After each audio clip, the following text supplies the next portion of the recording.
La réconciliation avec l'autre est un impératif biblique.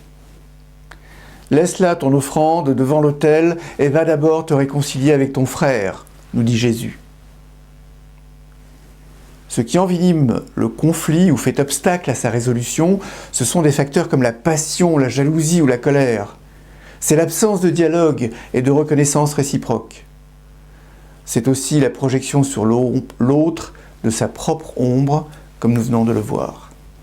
Autant d'obstacles qui appellent à faire un travail sur soi, se remettre en cause, reconnaître sa part de responsabilité dans ce qui se passe, se questionner sur les racines du conflit, nommer les blessures qui sont activées en nous, surmonter l'orgueil et chercher à renouer le fil du dialogue. En conclusion, on peut retenir 6 points qui contribuent à développer des relations gagnant-gagnant, quel que soit le contexte personnel ou professionnel. Ils peuvent être la base d'un contrat relationnel explicite entre 2 personnes et servir de référence pour réguler, si nécessaire, leur relation. Premier point, cultiver le respect, la bienveillance et l'authenticité. Poser un regard bienveillant sur l'autre n'est pas toujours facile, surtout si on estime qu'il nous a fait du tort. On serait alors davantage enclin à voir le dragon chez l'autre plutôt que l'enfant blessé. Une manière de désamorcer l'agressivité qui gronde en soi est de deviner cet enfant blessé en l'autre. Philon d'Alexandrie dit à cet égard la chose suivante: « Soyez compatissants, car toute personne rencontrée mène un rude combat. » Deuxième point, désirer grandir et faire grandir. Toute relation est une nourriture.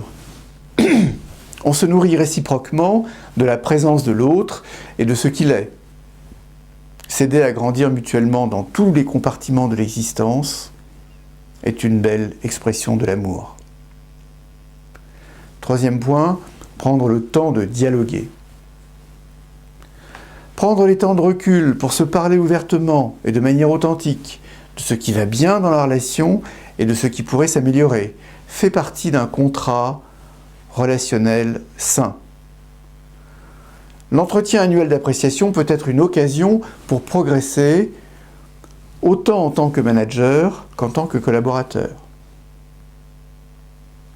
Quatrième point, parler sereinement les conflits. Un conflit peut être fécond dans la relation. Certains non-dits peuvent être dommageables. Mettre des mots MOTS sur des mots MAUX peut être salutaire. Pouvoir partager sereinement quels sont les enjeux pour soi, ses besoins, ses attentes, aide à progresser sur le fond et peut renforcer les liens avec l'autre. Cinquième point, se valoriser mutuellement. On a besoin de se sentir reconnu et apprécié dans le regard de l'autre. Lui dire ce qu'on apprécie chez lui, ses qualités personnelles et professionnelles, contribue à un climat de confiance et à une estime mutuelle. Sixième point, c'est négocier des contrats clairs, gagnant-gagnant. On peut estimer que 90% des conflits viennent de contrats pas clairs, c'est-à-dire non explicites entre les parties.